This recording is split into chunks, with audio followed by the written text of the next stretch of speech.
I the asshole for liquidating my daughter's college fund to keep our dream house? I, 50 female, lost my husband 4 years ago. I also have a 16-year-old daughter. My late husband left me everything and told me to trust his lawyer. My husband worked for 20 years as a doctor, so I inherited over 7 figures. A year later, I decided to list our home of 12 years and received an offer too good to refuse. I decided to move my daughter and I to Malibu because we always dreamed of a house next to the beach. But my husband was exceptionally tight-fisted and called homes their money pits. We found a beautiful home, but I never personally handled anything regarding buying a home before, so I didn't anticipate all the extra costs.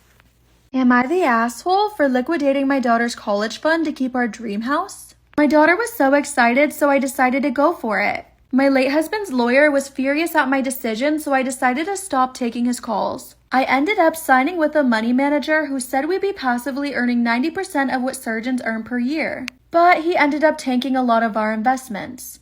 I then made my own investments, which just made it worse, and now we only have $35,000 available, not to mention our debt. Basically, I'm out of luck until my business gets clients. My husband did start a college fund for our daughter, and that would keep us afloat for many more months. So I liquidated it, and now she's furious. My roommate is complaining that my boyfriend is staying over too often, and I think she's being unreasonable. Over the past month and a half, he has stayed over about 2 nights a week on average. Sometimes 3 nights, sometimes 1. But he always works in my room so as to not take up our shared space, such as the kitchen table.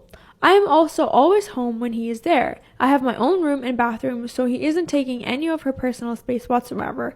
I will mention that our utility bills have not increased whatsoever during this time. I checked. Who is in the wrong here? This hasn't ever been a problem during the last 2 summers, for example, where he stayed over most weekends after going to the beach and hanging out with friends.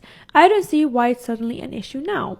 I'm the asshole for liquidating my daughter's college fund to keep our new dream house. I lost my husband 4 years ago and I also have a 16-year-old daughter. My late husband left me everything and just told me to trust his lawyer. My husband worked 20 years as a doctor and some minor investments, so I inherited over 7 figures. A year later, I decided to list our home of 12 years and I received an offer too good to refuse. With the inheritance and an influx of cash from selling the house, I decided to move my daughter and I to Malibu because this is where we dreamed of living. We found a beautiful home by the sea and I personally never handled anything regarding homes. I didn't really anticipate all the extra costs. My daughter was so excited, I just went for it. Husband's lawyer was furious at my decision, so I decided to stop taking his calls. I ended up signing up with a money manager, said that we'd be passively earning 90% of what my surgeons earn a year. But he ended up taking a lot of our investments. I took out the money, made my own, which made it worse. Now I only have about $35,000 available to me now, not to mention our debt. However, there's lots of money in the fund for our daughter's education. I used the money to prevent our cards from being shut down. I wouldn't have to worry about the mortgage. I told this and she was furious.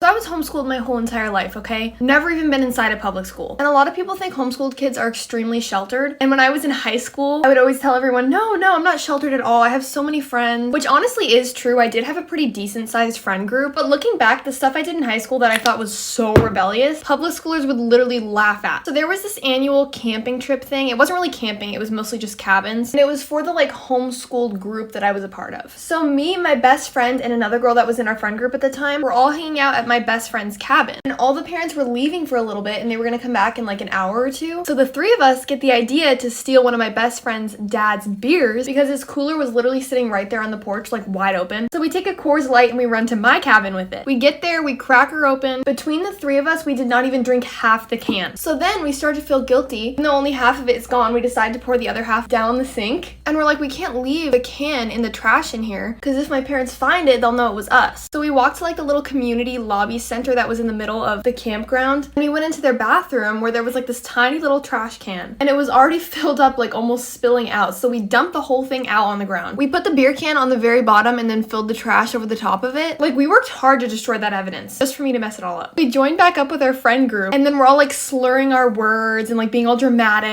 And one of the guys is like, yo, something is wrong with you guys. Try to walk in a straight line for me. So we're like, okay. So we try to walk in a straight line and my best friend trips and falls flat on her face. And then he's like, oh, you guys had alcohol? Thought we were the coolest thing on the planet. But this is where everything goes south because on the way home from the camping trip, I start to feel guilty. So on the way home, I'm like, Mom, I have to tell you something. So I tell her the whole situation. Obviously, I get in trouble. But then where I was a really bad friend is when my mom asked me whose idea was it, and I blamed it on my best friend just to avoid getting in trouble. Not my brightest moment. But in reality, it was all of us. So because my family and my best friend's family are close, my parents call her parents and basically guess what our daughters did? And my best friend got in 10 times more trouble than I did, which led to a friendship breakup. Go to part 2. Part 2 of the most rebellious things I did as a homeschooled teenager. So after this, my best friend wouldn't speak to me for 3 months straight. Understandably, I pulled a really bad friend move, and we used to use our other friends in our friend group to like communicate with each other. Like she would say to one girl, tell Jessie I said this and this and this. I would say to the same girl, well, you can tell Becca I said this and this and this. And after 3 straight months of this, she took her brother's phone and like texted me on it so I would think it was him. And she said, you need to apologize to Becca, you're being a really bad friend. I said back to her brother, which was actually her, well, I've been trying, but she won't talk to me, so I can't. Then we finally FaceTimed and cried it out, and I was like, I'm so sorry, I love you, that was so messed up of me to do that to you. That's just one of many of our like rebellious things we did in high school as like homeschoolers. We'll save that story for another day. Yeah, lessons learned, you shouldn't underage drink or backstab your best friend.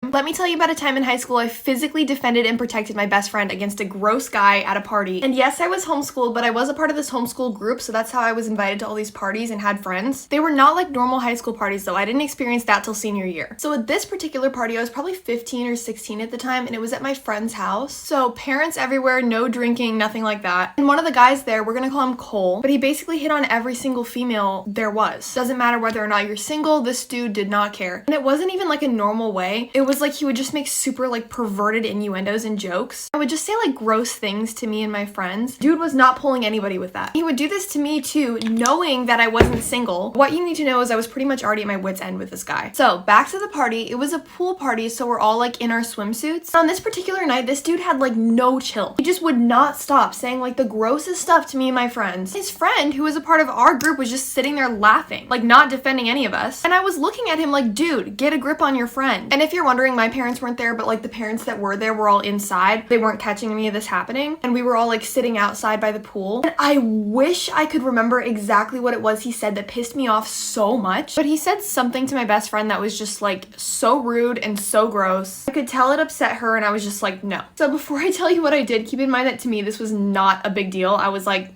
something needs to be done about this, and I'm gonna do it. I mean, sure, I could have used my words instead, but I just felt like it wouldn't have as big of an impact. So there was a bowl of cupcakes like right next to us, and they all had like a ton of frosting on them. They were like big cupcakes. So I grabbed one and I smashed it in his face. I thought everyone was gonna laugh and then he was gonna get the message and stop being gross. Well, my friends laughed, but he was really mad, like mad. So he looks up at me with this look that literally like gives me chills. In that moment, I was like, he is about to actually beat my ass. I have never seen rage like that to this day. I was terrified. So I did what any sane person would do, and I ran. I ran inside, locked myself in the bathroom, and then contemplated what the hell I was gonna do next. I also knew it was only a matter of time before all the parents found out about it, which I still thought shouldn't be that big of a deal. So like 10 minutes later, I'm like sitting on the bathroom floor contemplating what to do. And one of my friends walks in, and she was like, Jessie, why would you do that? And I was like, because he was being gross to my best friend, and she turned him down, and he needed to stop. And she was like, yeah, well, now all the parents know, and they're all mad at you. And I was like, why? I don't know what just happened when I did my eyeliner, but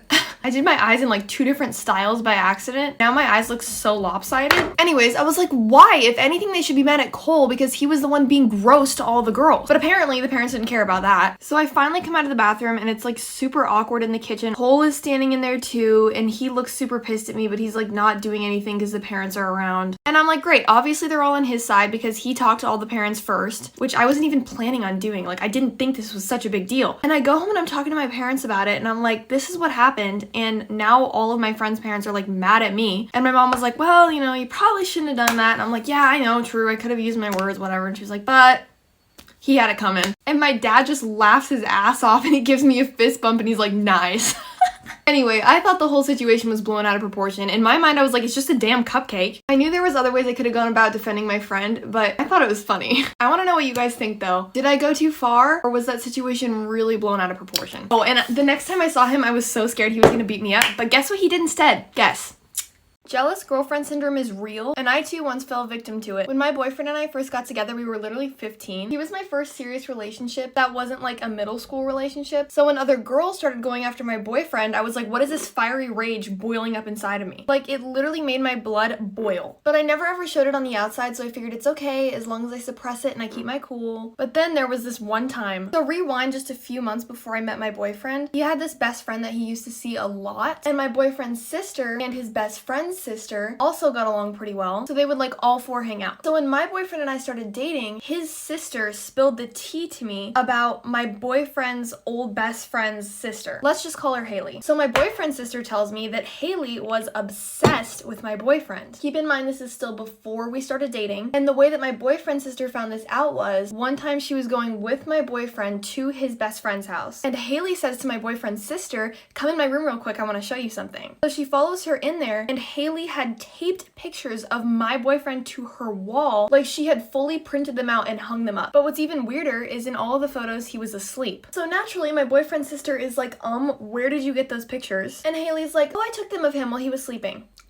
Fast forward to when me and my boyfriend are dating. He had stopped hanging out with that friend for other reasons. And on one random Tuesday, me and my boyfriend and his sister all decide to go to the mall. So we're in Barnes & Noble, and my boyfriend's like holding this book open, and his sister and I are like looking over his shoulder at the book. I don't even know what we were talking about. And there's this girl that starts kind of also peering over, looking at the book he's reading, and she says something to us really, really quietly, but it was like about the book. And all of us kind of turn to look at this girl, and we're like, what? On God, I actually don't remember what she said about the book, but it was something about one of the main characters or some interesting fact because she had read it. And we were all kind of like, oh, okay, cool, thanks. And then she starts to walk away because we were upstairs, so she's walking towards like the escalator to go back down. So she starts going down, and then she stops, runs back up and back towards us. We're gonna call my boyfriend's ex-best friend Chad for the sake of the story. And she goes, "Oh, and Chad says hi." And then she turned around super quick before anyone had time to say anything back and like ran back down the escalator. So I look at my boyfriend and my sister, and I'm like, what? What was that? And my boyfriend's sister's like, "Jesse, that was Haley." And then I was like, oh. I look at my boyfriend, and he just goes, "Oh wait, really? I didn't really look at her."